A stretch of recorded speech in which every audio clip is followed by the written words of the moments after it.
Vim backup and application की playlist में एक बार फिर से वेलकम है आपका। I am Manjeet Rawat, your online instructor, you are watching Teach Me Cloud YouTube channel. Recently हमने इस प्लेलिस्ट को अपने यूट्यूब चैनल पे अपलोड की है और definitely will try to give you the latest content. 2025 की ये सीरीज है और इसमें हमने प्लान किया है आपको A to Z जितनी भी इंफॉर्मेशन है, जो ब्लूप्रिंट हमें वीम बैकअप प्रोवाइड करता है अपनी वेबसाइट पे, उसके अकॉर्डिंग हम टास्क परफॉर्म कर रहे हैं और जितने भी प्रैक्टिकल होंगे वो हम आपको लाइव प्रोवाइड करेंगे। Any kind of backup that you want to create, कोई बेस मशीन का बैकअप है, फाइल का बैकअप है, फोल्डर का बैकअप है, अनस्ट्रक्चर स्ट्रक्चर का बैकअप आप कॉन्फ़िगर करना चाहते हैं, वर्चुअल मशीन्स जो हमारी VMware में रन कर रही हैं, वर्चुअल मशीन्स जो हाइपरवाइजर में रन कर रहे हैं, उनका भी बैकअप हम डिस्कस करेंगे। And will also discuss about how we can protect our exchange server या मेलिंग सर्विसेज को कैसे इससे प्रोटेक्ट किया जाता है। Another session of Veeam backup and application. आज हम आपको गाइड करने वाले हैं about the features of Veeam backup and application और साथ ही साथ हम थोड़ा सा डिस्कशन करेंगे अबाउट रेपोजिटरी। बिकॉज जब भी हम किसी बैकअप की बात करते हैं तो बैकअप के लिए आपको प्लेस क्रिएट करना इंपॉर्टेंट है कि किस लोकेशन में आपका डेटा स्टोर होगा, किस लोकेशन में आपके ऑपरेटिंग सिस्टम की इमेज बनेगी या फोल्डर की इमेज बनेगी।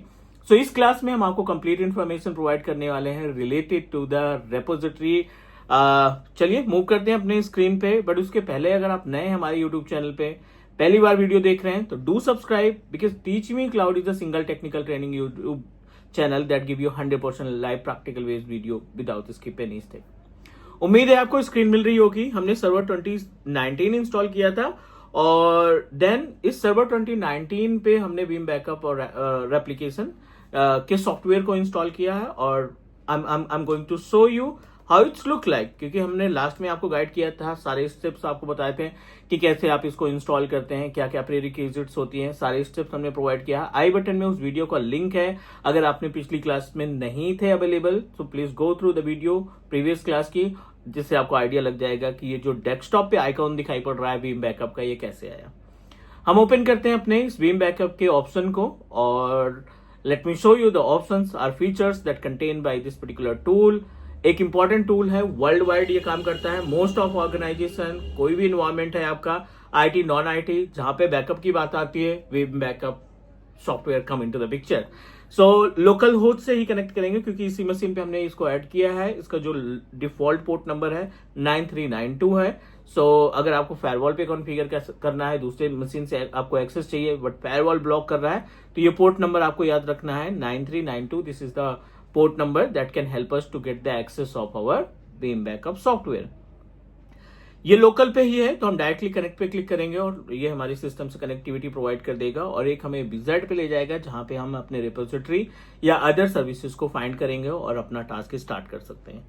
ठीक है, trying to connect with our local system और it will redirect us on the page of Veeam Backup विजेट, जहां से हम सारी एक्टिविटी परफॉर्म करेंगे।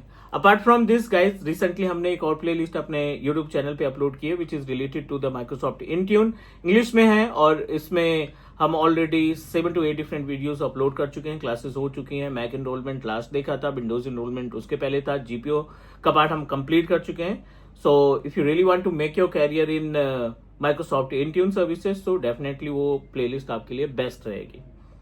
आई am trying to connect our Veeam backup, local machine से कनेक्ट करने की कोशिश करते हैं और जैसे ये कनेक्ट होता है we are going to proceed for the next step, right. Apart from this Veeam backup जो है इसके अंदर कई सारे फीचर्स आपको मिलते हैं, कई सारे एजेंट्स मिलते हैं। जब भी आप किसी पर्टिकुलर सर्विस का बैकअप कॉन्फ़िगर करने की कोशिश करें या किसी पर्टिकुलर वर्चुअल मशीन का बैकअप क्रिएट करेंगे, किसी प्लेटफॉर्म का बैकअप क्रिएट करने का काम करेंगे, तो then it will ask you to install the agents और वो एक्टिविटी आपकी लोकल से होती है, तो no need to do anything from our side, वो लोकली आपको कनेक्टिविटी प्रोवाइड कर देगा।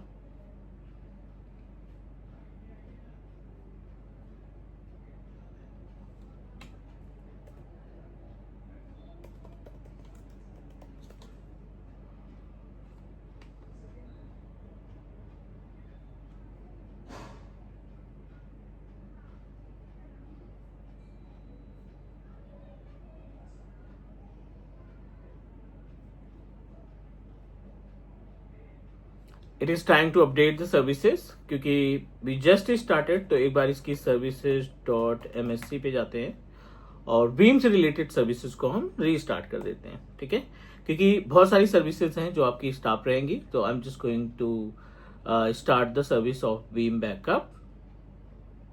अब देखिए कई सारे सर्विसेज आपकी बीम से रिलेटेड अवेलेबल हैं, कुछ सर्विसेज आपकी स्टॉप है, कुछ रनिंग में है। तो अगर if you are not able to get the access of your Veeam software, तो आप इन सर्विसेज को क्या करेंगे, स्टार्ट कर देंगे।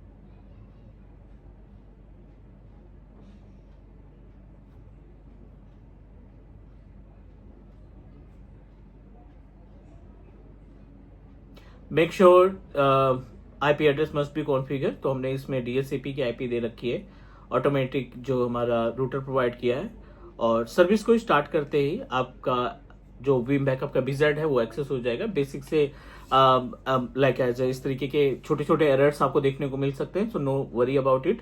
जब भी कोई ऐसी एक्टिविटी होती है, कहीं ना कहीं उस पर्टिकुलर एरर में ही वो सॉल्यूशन छुपा के देता है। So you just need to read the entire errors जो भी मिल रहा है, और उसको आप लाइक एज पढ़ने के बाद आप थोड़ा सा आसानी हो जाएगी टू रिजॉल्व द प्रॉब्लम। ठीक है, so I am going to connect. ये आपका लोकल कंप्यूटर नेम है, this is the host name जिसमें हमने सिस्टम को इंस्टॉल कर रखा है।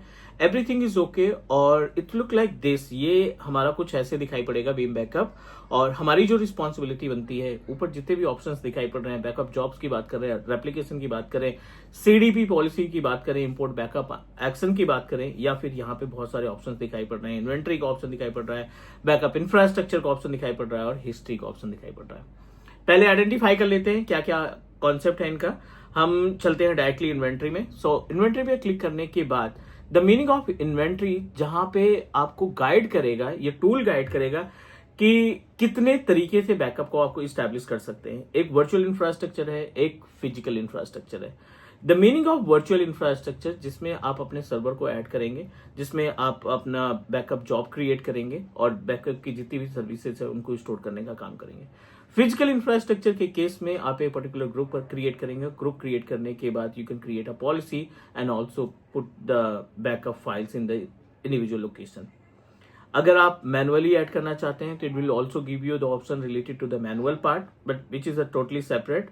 आप बैकअप इंफ्रास्ट्रक्चर में जाइए, क्योंकि आपकी जो जर्नी होगी बैकअप के related, we always start from the repository, we always start from the backup infrastructure, क्योंकि ये पहला टास्क होगा। अगर हमारे पास रेपोजिटरीज नहीं है या हमारे पास बैकअप इंफ्रास्ट्रक्चर नहीं है, then it may be create a problem कि आप बाकी बैकअप के अदर फीचर्स को इस्तेमाल ही नहीं कर पाएंगे, क्योंकि आपका डेस्टिनेशन नहीं रहेगा जहां पे आपको बैकअप फाइल्स रखनी है। तो डेफिनेटली आपकी बैकअप सर्विसेज काम में नहीं आएंगी। अब देखिए backup proxies, backup repository, external repository, वैन एक्सेलरेटर्स और सर्विस प्रोवाइडर्स। तो कई सारे ऑप्शंस दिखाई पड़ रहे हैं। थोड़ा सा डिस्कशन करते हैं बैकअप रेपोजिटरी की। जब भी हम बैकअप रेपोजिटरी की बात करते हैं, दो तरीके से हैं, एक एक्सटर्नल रेपोजिटरी है और एक नॉर्मल बैकअप रेपोजिटरी है। अगर आप इस पर राइट क्लिक करते हो तो it will give us option of to add the backup repository. Think about it. आपके पास कई सारे रिसोर्स हो सकते हैं जहां पे आप डेटा रखना चाहते हैं। डायरेक्ट अटैच स्टोरेज, जिसको हम बोलते हैं DAS, डायरेक्ट अटैच स्टोरेज, यानी आपके इन्वायरमेंट में कोई ना कोई आपने स्टोरेज लगा रखा है सिस्टम पे, और आप उसको डिसाइड कर रखा है कि I am just going to connect this particular storage to the Veeam backup, जिससे विम बैकअप में कभी कोई बैकअप लिया जाए या किसी पर्टिकुलर सर्विस का बैकअप कॉन्फ़िगर करते हैं तो इस पर्टिकुलर लोकेशन में उसको रखा जा सकता है। NAS भी है, नेटवर्क अटैच स्टोरेज, जिसमें आप एक शेयर फोल्डर क्रिएट करेंगे, शेयर फोल्डर को का पाथ प्रोवाइड करेंगे और आपका सारा डेटा उस शेयर फोल्डर में जाएगा। Number third, duplicating storage appliance. कई सारे वेंडर्स हैं मार्केट में जो आपको स्टोरेज डिवाइस प्री कॉन्फ़िगर देते हैं। HP भी प्रोवाइड करता है, आपको डेल भी प्रोवाइड करता है। ऐसे बहुत सारे वेंडर्स हैं, बहुत सारी कंपनीज हैं जो आपको स्टोरेज डिवाइस प्रोवाइड करती हैं। आप उस स्टोरेज डिवाइस का अगर इस्तेमाल करना चाहते हैं to store your backup services, then you can proceed with this option. और अगला है object storage. The meaning of object storage, simple सा ये आपको रीडायरेक्ट करेगा उस पेज पे जहां पे आप क्लाउड से कनेक्टिविटी पाएंगे। S3 bucket object based storage, Amazon S3 आपका डेफिनेटली अमेजन का कॉन्सेप्ट है। क्लाउड, गूगल क्लाउड का स्टोरेज आपको मिलेगा, IBM क्लाउड का स्टोरेज मिलेगा और माइक्रोसॉफ्ट एज्योर का स्टोरेज मिलेगा। मींस अगर आपने प्लान किया है कि हम अपना डेटा जो बैकअप आए उसको हम AWS पे रखना चाहते हैं S3 बकेट में, या ब्लॉब स्टोरेज में रखना चाहते हैं, या IBM क्लाउड पे रखना चाहते हैं, या फिर गूगल क्लाउड पे रखना चाहते हैं, तो you can select the object storage. ठीक है, उम्मीद है चीजें समझ में आ रही होंगी क्योंकि ये हमारा बेस है। अब बात करते हैं एक्सटर्नल रेपोजिटरी की। जब आप एक्सटर्नल रेपोजिटरी पर राइट क्लिक करते हो ना, ये आपको दो ऑप्शन देता है, एक कनेक्टिविटी के लिए देता है और एक ऐड करने के लिए देता है। ऐड करने पे, सॉरी कनेक्टिविटी पे Vim backup for AWS, Vim backup for Microsoft azure, Vim backup for the Google cloud platform. इस पर्टिकुलर ऑप्शन से अगर हम सेलेक्ट करते हैं एज्योर का, तो ये आपसे पूछेगा user ID and password of your azure portal, उसकी कीज हमें प्रोवाइड करनी पड़ेगी जो स्टोरेज आपने तैयार किया है, और यहाँ पे हम कनेक्टिविटी देकर के अपने इस एक्सटर्नल स्टोरेज रिपोजिटरी के अंदर डायरेक्टली एज्योर को परमानेंट के लिए कनेक्ट कर सकते हैं। जब भी यूजर बैकअप कॉन्फ़िगर करेगा तो एंड ऑफ द डे उसका जो डेटा रहेगा वो इनडायरेक्टली कहाँ पे जाएगा, अपने AWS के स्टोरेज में या एज्योर के स्टोरेज में। So basically I am just going to start from the very basic repository से ही स्टार्ट करते हैं जो बैकअप रेपोजिटरी है, और यहाँ पे कॉन्सेप्ट स्टार्ट करते हैं सिंपल सा। राइट क्लिक करके ऐड रेपोजिटरी में डैग का इस्तेमाल कर सकते हैं, या नेटवर्क अटैच स्टोरेज इस्तेमाल कर सकते हैं, या object.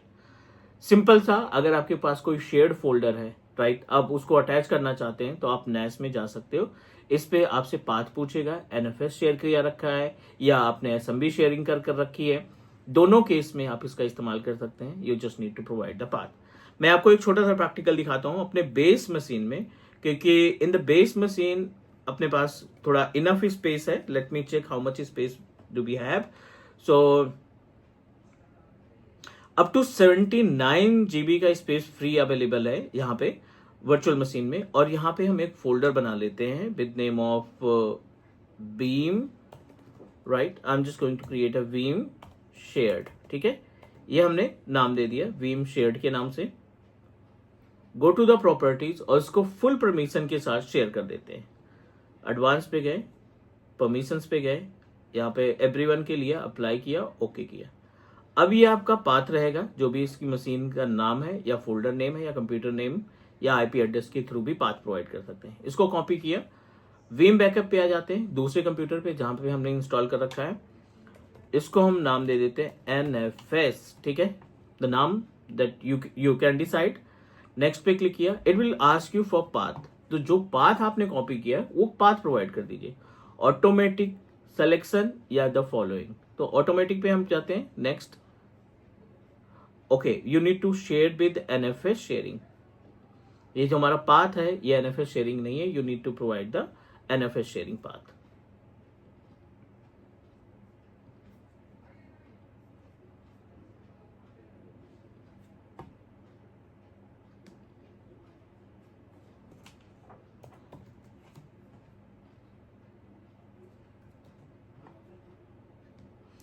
We just need to provide credential, हम यहाँ पे नाम दे user ID and password provide कर देते हैं जहां पे आपने डेटा को शेयर कर रखा है। We just need to provide the user ID and password और नेक्स्ट करते हैं। Trying to connect with your existing share folder, उससे कनेक्टिविटी की कोशिश कर रहा है। जितना भी स्पेस आपके पास फ्री था ये यहाँ पे आ गया, ये कंप्यूटर नेम हो गया। 79 पॉइंट समथिंग GB का स्पेस फ्री था अपने बेस मशीन पे। We just need to select, अगर हम इस पूरे ड्राइव की कैपेसिटी की बात करें तो 79 point something GB free space है।